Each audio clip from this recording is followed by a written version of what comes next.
ជំរាបសួរអ្នកទាំងអស់គ្នាស្វាគមន៍មកកាន់ប្រាសាទតាព្រំទន្លេបាទីពួកយើងគឺជាក្រុមទី5ដែលមានសមាជិកចំនួន4នាក់នាងខ្ញុំឈ្មោះចន្ទថនទេវីនាងខ្ញុំឈ្មោះចោតម៉ៃនាងខ្ញុំឈ្មោះធារាខ្ញុំបាទឈ្មោះខុំសុចិត្រា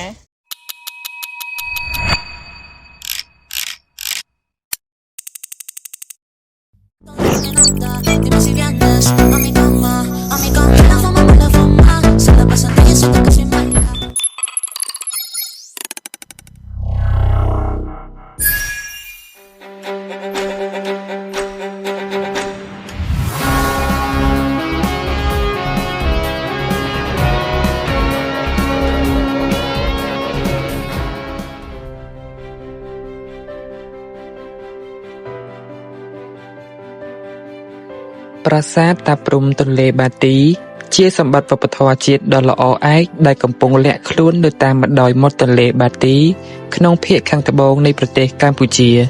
ប្រាសាទនេះសម្បូរដោយក្បូរក្បាច់រចនាយ៉ាងរស់រវើកព្រមទាំងត្រូវបានគេចាត់ទុកជាប្រាសាទដែលនៅសល់ក្បូរក្បាច់រចនាដ៏ល្អប្រសើរជាងប្រាសាទទាំងអស់នៅខេត្តតាកែវប្រាសាទនេះមានទីតាំងស្ថិតនៅក្នុងភូមិខ្នុរតាក់សិន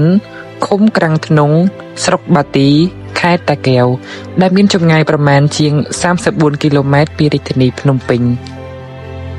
ដើម្បីឆ្ពោះទៅកាន់ប្រាសាទនេះយើងអាចធ្វើដំណើរតាមបណ្ដោយផ្លូវជាតិលេខ2ធ្វើដំណើរទៅត្រង់រហូតដែលមានចម្ងាយប្រហែលជាង40នាទីយើងនឹងឃើញមានផ្លូវបត់ខាងស្ដាំដែលមានការ៉ាសាំងពីរអមសងខាងដែលមានផ្លាករមណីយដ្ឋានប្រាសាទតាព្រំរួចមកយើងគ្រាន់តែជិះត្រង់បន្តិចប្រហែលជាង2គីឡូម៉ែត្រទៀតយើងនឹងប្រទះឃើញមានផ្លាករមណីយដ្ឋានដែលជាច្រកខ្លោងទ្វារវត្តដែលបត់ចូលតាមច្រកខ្លោងទ្វារនោះយើងបន្តទៅត្រង់រហូតប្រមាណជាង200ម៉ែត្រងាកមកខាងឆ្វេងដៃនោះយើងនឹងឃើញប្រាសាទតែម្ដង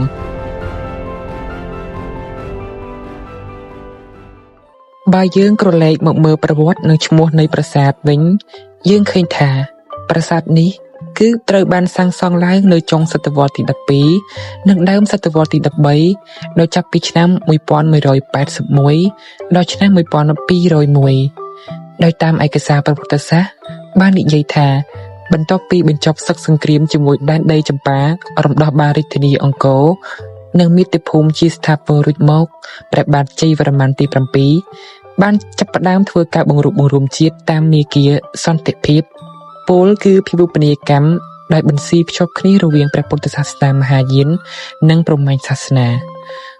គឺត្រីមូរតិដោយឡែកប្រាសាទតាព្រំនៅខេត្តសៀមរាបនិងខេត្តតាកែវត្រូវបានស្ថាបនាឡើងដើម្បីឧទ្ទិសថ្វាយទៅដល់ព្រះពោធិសត្វលោកេស្វរៈនិងយកធ្វើជាអារាមសម្រាប់ព្រះសង្ឃគង់នៅរហូតដល់ប្រាសាទតាព្រំនៅតំបន់អង្គរមានឈ្មោះដើមថារាជវិហារសម្រាប់ប្រាសាទតាព្រំនៅទន្លេបាទីទោះបីជាវិសាលភាពតូចជាងប្រាសាទទី1នៅតំបន់អង្គរក្តីក៏ទឹកតាំងបង្ហាញយ៉ាងច្បាស់ថាវាមានលក្ខណៈជាអារាមឬជាបូជនីយដ្ឋានដ៏ពិសិដ្ឋបើក្រឡេកមកមើលរឿងព្រេងបុរាណដែលប្រជាជននិយាយតៗគ្នាបាននិទានឲ្យដឹងថាប្រាសាទតាព្រំនិងប្រាសាទយាយពៅគឺមានទំនាក់ទំនងគ្នាចំពោះដើមកំណើតទៅនឹងរឿងព្រេងព្រះបាទកេតុមាលាស្ដេចនៃមហានគរដែលបានសពរាជហឫទ័យទៅលើនាងពៅដែលជាកូនក្រមុំអ្នកស្រុកបាទីសពថ្ងៃរហូតដល់អ្នកទាំងពីរមានបុត្រមួយព្រះអង្គព្រះនាមព្រំហើយទ្រង់បានក្លាយទៅជាស្ដេចក្រាញ់នៅទីនេះទើបកសាងប្រាសាទយាយពៅដើម្បីថ្វាយទៅដល់ព្រះមាតានិងកសាងប្រាសាទតាព្រំសម្រាប់ព្រះអង្គគង់នៅផ្ទាល់តែម្ដងដូច្នេះហើយទើបប្រាសាទនេះត្រូវបានដាក់ឈ្មោះហៅថាប្រាសាទតាព្រំតាមប្រវត្តិសាស្ត្រនៅសម័យក្រោយៗមកទៀតព្រះបាទចន្ទរាជាទី1ទ្រង់ក៏បានបន្ថែមនៃការជួសជុលទៅលើប្រាង្គប្រាសាទនេះបន្ថែមទៀតដូចជាផ្តែរហោជាងមួយចំនួនផងដែរប្រាសាទនេះក៏មានផ្ទាំងសិលាចារឹកមួយចំនួនផងដែរដោយក្នុងនោះមានផ្ទាំងសិលាចារឹកគឺការ39សិលាចារឹកនេះត្រូវបានសិក្សាដោយលោកអេម៉ូនីយេដែលចោះការបរិច្ឆេទឆ្នាំ1574គ្រិស្តសករាជសិលាចារឹកអក្សរចំនួន23បន្ទាត់ ដែលមានលក្ខណៈជាអក្សរជ្រាចារលើផ្ទាំងសិលាស្ដំសពថ្ងៃត្រូវបានប្រេះបែកជាពីរចំណែកចំពោះអត្ថន័យនៃសិលាចារឹកនេះបង្ហាញនៃការធ្វើសច្ចាប្រណិធានអំពីការធ្វើបុណ្យដែលបង្ហាញស័ក្តិសិទ្ធិរបស់មន្ត្រីម្នាក់ឈ្មោះអរគុណទេវាសេនាសែងនិងគ្រួសាររបស់គាត់ព្រមជាមួយនឹងការរៀបរាប់អំពីដង្វាយរបស់គាត់ចំពោះព្រះវិហារមានដូចជាវត្ថុសត្វមនុស្សព្រមទាំងពាក្យបណ្ដាសាចំពោះមនុស្សណាដែលហ៊ានធ្វើខុសទៅលើកុសលកម្មដែលកសាងបាបជាមួយគ្នានេះផងដែរសម្រាប់អត្ថន័យប្រវត្តិសាស្ត្រអ្នកសិក្សាទទួលបានគឺការគោរពពុទ្ធសាសនាមហាយានដោយក្នុងសិលាចារឹកនេះបានបង្ហាញពីការកសាងព្រះពុទ្ធរូបនិងការសូត្រអភិធម្មជាដើម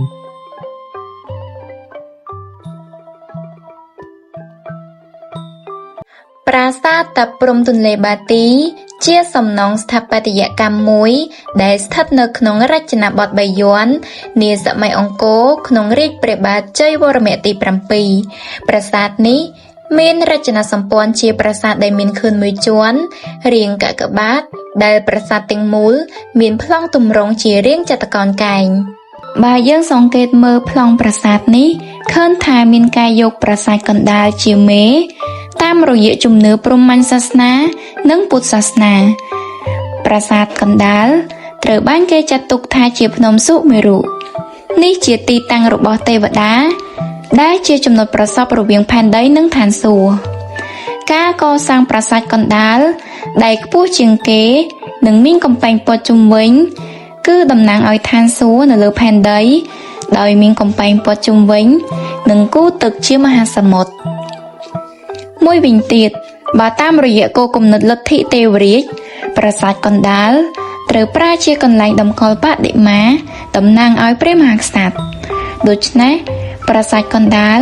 មិនត្រឹមតែជាកន្លែងសក្ការៈបូជាប៉ុណ្ណោះទេប៉ុន្តែវាជាមជ្ឈមណ្ឌលនយោបាយនិងសាសនារបស់ព្រះមហាក្សត្រផ្ទាល់តែម្ដងទំហំនិងភាពអស្ចារ្យបានបង្ហាញអំពីអំណាចរបស់ស្ដេចដែលបានកសាងប្រាសាទនេះមានកំពែងព័ទ្ធជុំវិញមានច្រកចេញចូលចំនួន2ដែលត្រូវជាគោបុរៈទី2ដោយគោបុរៈមួយបែរមុខមកទិសខាងកើតដែលជាច្រកចូលដ៏សំខាន់និងគោបុរៈមួយទៀតបែរមុខមកទិសខាងលិចកំពែងនេះផងដែរមានបរិវេណទំហំបណ្ដោយ150ម៉ែត្រនិងទទឹងប្រវែង95ម៉ែត្រប្រសិនបើយើងធ្វើដំណើរចូលទៅក្នុងប្រាសាទតាមរយៈគោបុរៈទី2ខាងកើតនេះយើងនឹងប្រទះឃើញស្រះទឹក2នៅអមសងខាងច្រកចូលស្រះទឹកនេះពិតជាមានអត្ថន័យទាំងពុទ្ធសាសនានិងព្រហ្មញ្ញសាសនាមិនត្រឹមតែប៉ុណ្ណោះទេវាមានតួនាទីសម្រាប់រក្សាទឹកក្នុងការប្រើប្រាស់ពេលមានពិធីបុណ្យសាសនាផ្សេងៗបន្ទាប់មកពេលយើងដើរតាមច្រកផ្លូវនោះ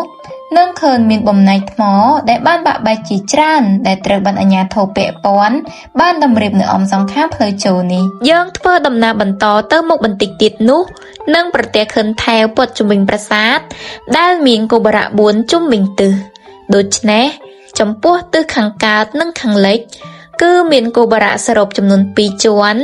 ចំណែកគោបុរៈទិសខាងត្បូងនិងខាងជើងគឺឃើញថាមានគោបុរៈតែមួយប៉ុណ្ណោះទេដែលជាគោបុរៈទី1នៃថែវក្នុងគោបុរៈទី1នៃថែវនេះត្រូវបានតម្កល់នៅបដិមាទាំងអស់ម្យ៉ាងវិញទៀតថែវឬក៏រោងទងព័ទ្ធជុំវិញប្រាសាទនេះមានទំហំបណ្ដោយប្រវែង42ម៉ែត្រនិងទទឹងប្រវែង36ម៉ែត្រដោយហេតុថាការសាងសង់ប្រាសាទដែលមានថែវឬក៏រោងទងនេះត្រូវបានប្រទះឃើញមានចាប់តាំងពីសតវត្សទី11ឡើងទៅព្រោះនៅក្រោមសតវត្សទី11នេះគឺឃើញមានតែអគារវែងៗដែលខណ្ឌចែកជាបន្ទប់មិនអាចដើរបានដូចជាថែវបានឡើយក៏ប៉ុន្តែបច្ចុប្បន្នឃើញថាថែវក្នុងប្រាសាទនេះវាត្រូវបានគេតម្រៀបថ្មបិទជាបន្ទប់ទើបធ្វើឲ្យកន្លែងខ្លះគឺយើងមិនអាចដើរឆ្លងកាត់បានឡើយដូចជានៅទិសខាងកើតខាងលិចនិងខាងជើងចំណែកទិសខាងត្បូងយើងអាចធ្វើដំណើរឆ្លងកាត់បានលើសពីនេះថែវនៅទិសខាងកើតនិងខាងលិចមានច្រកតូចពីរសងខាងសម្រាប់ចូលទៅក្នុងប្រាសាទចំណែកឯថែវខាងជើងនិងខាងត្បូងគឺឃើញមានច្រកតូចតែមួយប៉ុណ្ណោះនៅពេលយើងចូលទៅដល់ប្រាសាទយើងនឹងឃើញមានបណ្ណាល័យ2នៅអមសងខាងពោលគឺបណ្ណាល័យខាងជើងនិងខាងត្បូងដោយនៅចំពីមុខយើងនឹងប្រទះឃើញថាប្រាសាទនេះមានទូប៉មចំនួន1 ដែលមានកម្ពស់ចំនួន12ម៉ែត្រហើយយើងអាចហៅបានថាជាគល់គ្រឹះឬប្រាង្គប្រាសាទកណ្ដាលប្រាង្គប្រាសាទនេះមានទ្វារអាចចេញចូលបានទាំង4ទិសដែលនៅខាងមុខទ្វារចូលនោះមានយ៉រលានចេញមកខាងក្រៅទាំង4ទិសផងដែរដោយភាគច្រើនការកសាងប្រាង្គប្រាសាទបែបនេះគឺយ៉ាងហោចណាស់សង្កេតឃើញថាមានចាប់តាំងពីសតវត្សទី11ឡើងទៅម្យ៉ាងវិញទៀតគល់គ្រឹះមានកំពូលរាងជាក្រពុំឈូកដែលមានលម្អនៅតាមជ្រុងប្រាង្គប្រាសាទដោយក្បាច់កញ្ចាំងក៏ប៉ុន្តែបច្ចុប្បន្នកញ្ចាំងខ្លះបានធ្លាក់ចូលមកខាងក្រោមមានសភាពបែកបាក់ដោយមានបំណាច់បែកបាក់ខ្លះក៏ត្រូវបានគេយកទៅរក្សាទុកនៅក្នុងសារមន្ទីរជាតិផងដែរប្រាង្គប្រាសាទកណ្ដាលឬគល់គ្រឹះជាកន្លែងដង្កល់បដិមាសម្រាប់គោរពប្រតិបត្តិម្យ៉ាងវិញទៀតនៅខាងក្រៅប្រាង្គប្រាសាទកណ្ដាលនេះនៅតាមជ្រុងប្រាង្គនីមួយៗមានលម្អទៅដោយក្បូរក្បាច់រចនាចម្លាក់នៅតាមជញ្ជាំងប្រាសាទដ៏ល្អប្រណិតគួបផ្សំជាមួយនឹងបង្អួចបញ្ឆោតអ្វីដែលពិសេសសង្កេតឃើញថាច្រកចូលដូចជាទិសខាងជើងនិងខាងត្បូងនៃប្រាង្គប្រាសាទនេះមានលម្អនៅសសរពេជ្រជាប់ជញ្ជាំងមានក្បាច់ផ្តែរដ៏រស់រវើកព្រមទាំងហោជាងដែលមានឆ្លាក់នៅរូបអវលោកេស្វរៈមួយវិញទៀតគល់គ្រឹះនេះ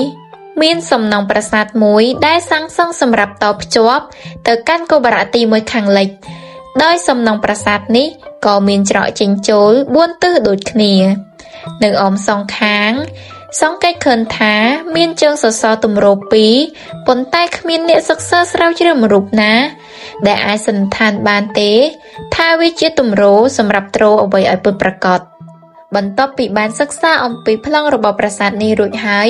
ដូច្នេះយើងចូលមកកាន់សម្ភារៈសំណង់ដែលសាងសង់ប្រាសាទនេះវិញម្ដងប្រាសាទនេះត្រូវបានសាងសង់ឡើងដោយថ្មបាយក្រៀមនិងថ្មភក់យើងសង្កេតឃើញថាសម្ភារៈថ្មភក់ត្រូវបានប្រើប្រាស់សម្រាប់ផ្នែកសំខាន់ៗដូចជាផ្តែរហោជាងប្រាង្គប្រាសាទកណ្ដាលសសរពេជ្រនិងកញ្ចាំងចំណែកថ្មបាយក្រៀមឃើញថាត្រូវបានប្រើប្រាស់ទៅលើផ្នែកមួយចំនួនដែលមិនត្រូវការឆ្លាក់ជាចម្លាក់ផ្សេងៗភាគច្រើនត្រូវបានប្រើប្រាស់នៅលើកំពែងថែវនិងសំណង់ដែលតភ្ជាប់គល់គ្រឹះទៅនឹងគោបរៈខាងលិចព្រមទាំងបណ្ណាល័យជាទូទៅបើតាមការសង្កេតមើលទៅលើការសាងសង់ថ្មបាយក្រៀមទាំងអស់នេះគឺឃើញថាថ្មបាយក្រៀមត្រូវបានកាត់ជាដុំៗនិងយកមកតម្រៀបពីលើគ្នាចំពោះថ្មដែលយកមកសាងសង់ប្រាសាទនេះវិញអាចជាថ្មដែលយកមកពីតំបន់ជិតៗឬក៏តំបន់ជុំវិញព្រោះបើយើងសង្កេតមើលទៅលើការសាងសង់ប្រាសាទនៅតំបន់ដទៃទៀតក៏ឃើញថាការយកថ្មមកសាងសង់ក៏ស្ថិតនៅតំបន់ជិតៗឬក៏តំបន់ជុំវិញដូចគ្នាផងដែរបើយើងក្រឡេកមកមើលរចនាបថនៅក្នុងប្រាសាទនេះវិញយើងសង្កេតឃើញថាប្រាសាទនេះមានលាយឡំនៅរចនាបថចំនួន3ផ្សេងៗគ្នាដែលរួមមានរចនាបថនៅដើមសតវត្សទី8រចនាបថនៅសតវត្សទី12 13រួមទាំងរចនាបថនៅសម័យក្រោយទៀតគឺរចនាបថសតវត្សទី16ផ្តែរមួយនេះជាផ្តែរដែលមានទីតាំងស្ថិតនៅសុំទ្វារនៃបណ្ណាល័យខាងត្បូងផ្តែរនេះគឺជាផ្តែរដែលស្ថិតក្នុងរចនាបថបាយ័នដែលយើងអាចកំណត់បានដោយផ្អែកទៅលើលក្ខណៈរបស់វាគឺផ្តែរមានកម្រងមែកឈើចុះមកក្រោមខ្លាំងហើយចំកណ្ដាលមានរូបព្រះកាលដែលមានចម្លាក់ស្ត្រី3នាក់កំពុងទ្រអាទិទេពអវលោកេស្វរៈនៅពីលើនិងអមសងខាងដោយរូបសង្ឃខាំមែកឈើជាក្បាច់ចង្វាយកង្ហៀនរៀងគ្នាជាជួររួមទាំងមានលម្អសឹងនៅចុងសងខាងខាំមែកឈើជាក្បាច់ចង្វាយហើយនៅក្នុងក្បាច់ចង្វាយកង្ហៀនក៏មានឆ្លាក់រូបមនុស្សនៅខាងក្នុងក្បាច់ចង្វាយលម្អក្បាច់ស្លឹកឈើបញ្ឈរឡើងលើហើយនៅចន្លោះរវាងក្បាច់ចង្វាយទាំងពីរមានស៊ុមដែលមានលម្អក្បាច់ស្លឹកឈើនៅជុំវិញនិងមានរូបមនុស្សនៅខាងក្នុងព្រះកាលនៅក្នុងផ្តែរនេះមានចង្កូមបញ្ឈរត្រង់កែមាត់ដែលបង្ហាញពីលក្ខណៈពិសេសនៃរចនាបថបាយ័នចំពោះផ្តែរមួយនេះវិញជាផ្តែរដែលយកចេញពីមេទ្វារខាងជើងនៃប្រាង្គប្រាសាទកណ្ដាលផ្តែរមានលក្ខណៈស្រដៀងគ្នាទៅនឹងផ្តែរដែលបានលើកយកមកសិក្សាមុននេះបន្តិចដែរក៏ប៉ុន្តែខុសគ្នានៅត្រង់ចំណុចមួយចំនួនដូចជា ផ្តែរមិនមានរូបមនុស្សនៅក្នុងរង្វង់ក្បាច់ចង្វាយរៀងគ្នាជាវង់ហៀននោះទេមួយវិញទៀតនៅលើក្បាច់ចង្វាយលម្អដោយក្បាច់ស្លឹកឈើបញ្ឈរឡើងលើនៅចំកណ្ដាលមានព្រះកាលខាមេឃឈើជាក្បាច់ចង្វាយកង្ហៀនរៀងគ្នាជាជួររួមទាំងមានពុទ្ធបដិមាប្រក់នាគនៅពីលើព្រះកាលក្រៅពីផ្តែរដែលបានលើកយកមកពិភាក្សាខាងលើក៏នៅមានផ្តែរជាច្រើនទៀតនៅក្នុងបរិវេណប្រាសាទហោជាងនេះគឺជាហោជាងដែលមានទីតាំងនៅមេទ្វារខាងជើងនៃប្រាង្គប្រាសាទកណ្ដាលដោយហោជាងនេះមានចំណុចសម្គាល់ដូចជាដងក្តាររបស់ហោជាងមានលក្ខណៈកង់ចេញក្រៅនិងចូលក្នុងយ៉ាងច្បាស់ព្រមទាំងមានជួរសន្លឹករកានៅលើដងក្តារផងដែរក្នុងដងក្តារលម្អដោយចម្លាក់បដិមាចំនួន2ជួរចំណែកនៅខាងចុងដងក្តារទាំងសងខាងមានមកកខ្ជានាគចំពោះនាគនៅក្នុងរចនាបថនេះផងដែរក៏មានរាងធាត់មានប្រមោយទឹកមុខក្រញើនៅលើក្បាលនាគមានក្បាំងស្រួចត្រួចដូចជាសន្លឹករកាផ្នែកខាងក្រោមមានចុងធ្នឹមបញ្ឆោតកាច់ជាចម្រៀលចូលទៅខាងក្រោមមកកបន្ថែមអំពីផ្តែរនិងហោជាងឥឡូវនេះយើងនឹងបន្តសិក្សាអំពីសសរពេជ្រវិញម្ដងចំពោះសសរពេជ្រនៅក្នុងប្រាសាទតាព្រហ្មទន្លេបាទីឃើញថាជារចនាបថបាយ័នយើងក៏សង្កេតឃើញថាមានសសរពេជ្រដែលស្ថិតនៅដើមសតវត្សទី8គឺរចនាបថកំពង់ព្រះមួយប៉ុណ្ណោះដែលត្រូវបានគេតម្កល់បញ្ច្រាស់នៅខាងក្រោយបដិមាព្រះអង្គកង់ជុំចំពោះផតាងដែលយើងអាចកំណត់សម្គាល់បានថាជាសសរពេជ្រស្ថិតក្នុងរចនាបថកំពង់ព្រះគឺយើងសិក្សាទៅលើទម្រង់របស់សសរពេជ្រដែលមានរាងមូលហើយមិនសង់ភ្ជាប់នឹងជញ្ជាំងឡើយបច្ចុប្បន្នរូបរាងរបស់សសរបានបាក់ពាក់កណ្ដាលដោយនៅសល់តែក្បាលសសរចោះមកត្រឹមក្បាច់វ័នចិញ្ចៀន 1/8 ប៉ុណ្ណោះចំពោះក្បាលសសរមានរាងប៉ោងមូលដែលយើងស្គាល់ថាជាកាឡាស័កនៅចន្លោះក្បាច់ផ្កាឈូកសសរពេជ្រលម្អដោយក្បាច់ស្លឹកឈើដូចគ្នាទៅនឹងក្បាច់ស្លឹកឈើរបស់ផ្តែររចនាបថកំពង់ព្រះផងដែរទាំងនេះគឺជាលក្ខណៈពិសេសមួយសម្រាប់សម្គាល់ចំពោះរចនាបថកំពង់ព្រះបន្ថែមអំពីសសរពេជ្រកំពង់ព្រះយើងក៏ប្រទះឃើញសសរពេជ្រភាគច្រើនជាសសរពេជ្រក្នុងរចនាបថបាយ័នតួយ៉ាងដូចជាសសរពេជ្រដែលមានទីតាំងស្ថិតនៅមេទ្វារខាងត្បូងនៃប្រាង្គប្រាសាទកណ្ដាលលក្ខណៈរបស់សសរពេជ្រកសាងដោយជាប់នឹងជញ្ជាំងដែលមានរាង8ជ្រុងក្នុងរចនាបថបាយ័នក៏មានបន្តបែកពីអង្គរវត្តផងដែរហើយចំពោះ1/2 1/4 និង 1/8 មានលក្ខណៈស្មើគ្នាទាំងអស់ដោយក្បាច់លម្អរបស់សសរមានពេជ្រជ្រុងមានក្បាច់ពងត្រីនិងក្បាច់ត្របកឈូកស្មើគ្នាដែលសរុបទាំងអស់មានចំនួន5ជាន់នៅតាមជញ្ជាំងនៃប្រាង្គប្រាសាទកណ្ដាលមានចម្លាក់ជាច្រើនដូចជាអប្សរាព្រះពុទ្ធរូបនិងទ្វារបាលចម្លាក់អប្សរានៅលើប្រាង្គប្រាសាទនិងអន្តរល័ក្ខទាំងទិសខាងត្បូងនិងទិសខាងជើងឃើញមានអប្សរានៅអមសងខាងបង្អួចបញ្ឆោតដោយអប្សរាទាំងនេះមានទម្រង់ស្គៀមខ្លាចិញ្ចើមត្រង់មិនជាប់គ្នាច្រមុះស្រួចបបោមាត់ក្រាស់ណាមញញឹមបែបបាយ័នមានទម្រង់មុខស្ងប់ហើយភ្នែកសម្លឹងចុះក្រោមលើសពីនេះចំពោះដងខ្លួនគឺឃើញថាមួយកំណាត់លើសំសួនក៏ប៉ុន្តែលក្ខណៈពិសេសរបស់បាយ័នគឺចម្លាក់ទាំងអស់មានជើងខ្លីហើយធំចំណែកសម្លៀកបំពាក់របស់រចនាបថបាយ័នគឺមានការបន្តពីអង្គរទៅធ្វើឲ្យមានភាពស្រដៀងគ្នាផងដែរសម្លៀកបំពាក់ឬសម្ពុតរបស់អប្សរាក្នុងរចនាបថបាយ័នឃើញថាមានការវិវត្តគួរឲ្យចាប់អារម្មណ៍ផងដែរជំនួសឲ្យការធ្លាកសម្ពុតខើចឬខ្លីដោយរចនាបថមុនអ្វីដែលពិសេសគឺលែងមានថ្នាក់សម្ពុតបែបការប្រលិតដូចមុនទៀតហើយផ្ទុយទៅវិញឃើញមានលំដាប់លំនាំជាសម្ពុតក្បាច់កន្ទុយត្រី1ឬ2ជាន់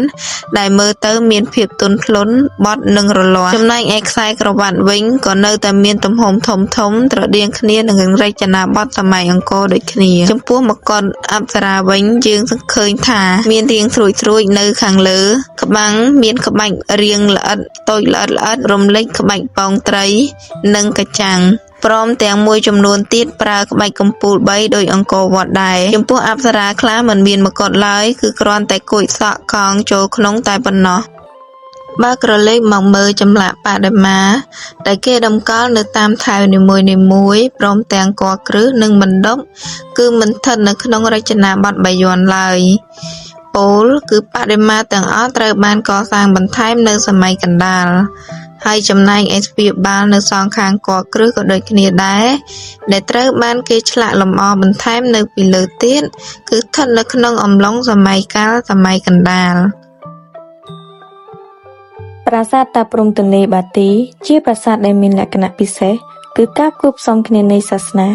ដោយប្រាសាទនេះមានឆ្លាក់ចម្លាក់រឿងដែលបង្ហាញពីព្រះពុទ្ធសាសនាផងនិងព្រហ្មញ្ញសាសនាផងចម្លាក់រឿងទាំងនេះត្រូវបានគេឆ្លាក់នៅលើផ្តែរហៅជាងសសរផ្អោបនិងលើជញ្ជាំងនៃកគ្រឹះចំពោះចម្លាក់រឿងនៅក្នុងព្រះពុទ្ធសាសនាប្រាសាទនេះបានឆ្លាក់ទាក់ទងទៅនឹងចម្លាក់រឿងព្រះវេស្សន្តរដែលជារឿងស្ថិតនៅក្នុងចំណោមមួយនៃទសជាតិដកចម្លាក់នេះជាចម្លាក់នៅលើផ្តែរដែលបានធ្លាក់ហើយត្រូវគេយកតម្កល់ទុកនៅផ្នែកខាងឆ្វេងអមផ្លូវចូលនៃគោបុរៈទី1ទិសខាងកើតក្នុងរឿងនេះមានតួអង្គព្រះវេស្សន្តរជាបុត្ររបស់ព្រះបាទស្រីសញ្ជ័យនិងព្រះនាងផុសតីរស់នៅក្នុងនគរស្រីពិរាទ្រង់មានមហេសីព្រះនាងមេត្រីនិងបុត្រពីរអង្គគឺជាលីនិងក្រឹស្នាដោយចម្លាក់នៃសាច់រឿងឆ្លាក់ដងឈុតអ្នកដែនក្លឹងរាកើតគ្រោះទុរភិក្សរាំងស្ងួតប្រជាជនរងផលវិបាកក៏ចាត់ឲ្យព្រាហ្មណ៍8នាក់ទៅសុំដំរីមង្គលពីព្រះវេស្សន្តរដោយព្រះពោធិសត្វបំពេញទានបារមីទ្រង់ក៏បានប្រោសប្រទានដំរីព្រមទាំងគ្រឿងប្រដាប់ទៅស្មោមពេលនោះអ្នកស្រុកស្រីពីរានាំគ្នាខឹងព្រះវេស្សន្តរក៏ស្នើសុំឲ្យព្រះរាជានិរទេសព្រះអង្គចេញពីនគរព្រះបាទស្រីសញ្ជ័យពុំយល់ព្រមតាមឡើយតែអ្នកស្រុកពុំសុខចិត្តតវ៉ាទីបំផុតព្រះវេស្សន្តរសម្រេចព្រះទ័យថានឹងចេញពីនគរទៅបួសនៅក្នុងព្រៃភ្នំគិរីវង្គតក្រៅពីរឿងនេះនៅមានចម្លាក់ផ្សេងទៀតដែលបង្ហាញពីរឿងព្រះពុទ្ធសាសនាគឺចម្លាក់ព្រះវេស្សន្តរប្រទានដំរីចម្លាក់ព្រះពុទ្ធចេញសាងភ្នោះចម្លាក់ព្រះពុទ្ធផ្ចាញ់មារចម្លាក់ព្រះពុទ្ធបរិនិព្វាននិងចម្លាក់ស្ដីពីអទិទេពអវិរុកេស្វរៈក្នុងពុទ្ធសាសនាមហាយានផងដែរនៅប្រាសាទនេះក៏មានបង្ហាញពីចម្លាក់រឿងព្រហ្មញ្ញសាសនាផងដែរផ្តែរចម្លាក់នេះស្ថិតនៅខាងស្ដាំអមផ្លូវនៃខ្លងទ្វារនៃថៅខាងកើតដែលចម្លាក់បង្ហាញពីចម្លាក់រឿងកោសមុទ្រទឹកដោះក្រៅពីចម្លាក់នៅក្នុងផ្តែរក៏មានចម្លាក់មួយទៀតដែលជាចម្លាក់រឿងនេះដដែលស្ថិតនៅលើបង្អួចបញ្ឆោតនៃជញ្ជាំងកគ្រឹះខាងជើងរឿងកោសមុទ្រទឹកដោះជាប្រភេទរឿងបែបទេវកថាបែបព្រហ្មញ្ញសាសនាតែមូលហេតុដែលនាំឲ្យមានការកោសមុទ្រទឹកដោះដោយសារតែត្រូវបណ្ដាសារបស់ឥសីទូរវាសទៅលើព្រះឥន្ទពួកទេវៈត្រូវអស់មហិទ្ធិឫទ្ធិពួកគេក៏នាំគ្នាទៅស្នើសុំឲ្យព្រះវិស្ណុជួយព្រះវិស្ណុបានសម្រេចថាឲ្យនាំគ្នាកោសមុទ្រទឹកដោះដើម្បីស្វែងរកទឹកអមฤតទឹកអមฤតត្រូវបានចាប់ដើមកោដោយមានសត្វពស់វ៉ាសុគីមកធ្វើជាខ្សែសម្រាប់កោនិងយកភ្នំមន្តរៈធ្វើជាទម្រប៉ុន្តែដោយហេតុថាភ្នំនោះស្រុតទើបអវតារទី2របស់ព្រះវិស្ណុដែលជាអណ្ដាលឈ្មោះកោរមាមកធ្វើជាទម្រទ្រពីក្រោមបើតាមចម្លាក់នេះយើងឃើញមានអប្សរៈចំនួន8និងទេវៈចំនួន8អង្គកាន់ពស់វ៉ាសុគីម្ខាងម្នាក់ដោយពួកអប្សរៈកាន់ខាងក្បាលក្រុមទេវៈកាន់ខាងកន្ទុយក្រោយពីបានកោអស់រយៈពេលយ៉ាងយូររួចមកវាបានរត់ពស់វ៉ាសុគីទៅមកធ្វើឲ្យពស់នោះកែពឹសចេញមកក្រៅដោយហេតុថាពឹសនោះបើធ្លាក់ទៅទីណាទីនោះនឹងរលាយពួកគេបានទៅសុំឲ្យព្រះសិវៈជួយទ្រង់ក៏បានលេបពឹសទាំងនោះធ្វើឲ្យករបស់ទ្រង់មានពណ៌ខៀវបន្តពីនេះពួកអទិទេពនិងអសុរៈបានបន្តកោទៀតវាបានផុសចេញនៅនាងទេពអប្សរាជាច្រើនមកអបអរហើយក្រោយមកទៀតមានវត្ថុផ្សេងដែលរួមមានព្រះនាងលក្ស្មីនិងនាងអលក្ស្មីដំរីអៃរវ័នឬដំរីក្បាល3សេះឧចៃស្វរៈនិងចុងក្រោយគេក៏បានលេចចេញនៅថោទឹកអមฤតចេញមកក្រៅពីចម្លាក់នៅក្នុងរឿងព្រហ្មញ្ញសាសនានេះនៅមានចម្លាក់ផ្សេងទៀតដែលបង្ហាញពីរឿងព្រហ្មញ្ញសាសនាផងដែរដូចជាចម្លាក់រឿងក្រឹស្នាកោរវណ្ថនៈក្រឹស្នាសម្រាប់សេះកេសីក្រឹស្នាសម្រាប់ដំរីកោរយវបុត្រនិងវិស្ណុអនន្តសយណៈដែលសុទ្ធសឹងតែជាចម្លាក់ដែលបានឆ្លាក់នៅលើសសរផ្អោបនៃច្រកចូលកគ្រឹះទិសខាងជើង ក្រៅពីចម្លាក់រឿងក៏នៅមានចម្លាក់តាក់ទងនឹងទេពប្រចាំទិសដែលឆ្លាក់នៅលើសន្លឹកសីមាដែលគេដាក់នៅតាមជាន់នីមួយៗនៃកំពូលប្រាសាទប៉ុន្តែបច្ចុប្បន្នវាបានធ្លាក់ចុះមកក្រោមហើយត្រូវគេយកទៅតម្កល់ទុកនៅទីតាំងផ្សេងៗដោយចំពោះចម្លាក់រូបនេះជាចម្លាក់រូបព្រះឥន្ទដែលត្រូវគេតម្កល់ទុកនៅខាងមុខនៃគោបុរៈទី1ទិសខាងកើតព្រះឥន្ទជាទេពប្រចាំទិសខាងកើតហើយក៏មានឋានៈជាទេពនៃទឹកភ្លៀងដែលជាដំរីក្បាល3ឈ្មោះអេរវ៉ាន់ដែលជានិមិត្តរូបនៃទឹកភ្លៀងដែលកាន់វជ្រៈទ្រង់ក៏មានឋានៈជាទេពនៃសង្គ្រាមដែលមានឈ្មោះមួយទៀតថាសក្រៈដែលមានន័យថាអ្នកមានអំណាចនិងជិះដំរីដែលជាយានជំនិះស្ដេចនឹងអ្នកចម្បាំងទ្រង់ក៏មានឋានៈជាស្ដេចនៃពួកទេវតាដែលទ្រង់ជាប្រធាននៃពួកទេវតាទាំង33អង្គនិងគ្រប់គ្រងឋានសួគ៌អមរាវតីព្រះអង្គក៏ជាទេពដែលមានឋានៈធំជាងគេផងដែរនៅក្នុងសម័យព្រះវេទចំពោះចម្លាក់រូបនេះវិញត្រូវគេយកទៅទុកនៅខាងមុខនៃគោបុរៈទី1ផ្នែកខាងត្បូងនិងផ្នែកខាងជើងចម្លាក់នេះបង្ហាញពីរូបព្រះវិរុណដែលជាទេពប្រចាំទិសខាងលិចមានមហេសីឈ្មោះវ៉ារុនីព្រះវិរុណមានយានជំនិះជាសត្វហង្សនិងកេតនភ័ណ្ឌជាបាសពស់ឬថោហើយក៏ជាទេពនៃទឹកសមុទ្រផងដែរនៅក្នុងសម័យព្រះវេទក្រៅពីចម្លាក់ទេពទាំងនេះនៅមានទេព2អង្គទៀតគឺចម្លាក់ព្រះយមដែលតម្កល់ទុកនៅក្នុងថែវខាងត្បូងសរុបសេចក្តីមកការសិក្សាទៅលើប្រធានបទនៃប្រាសាទខាងលើនេះគឺមានបំណងស្វែងយល់អំពី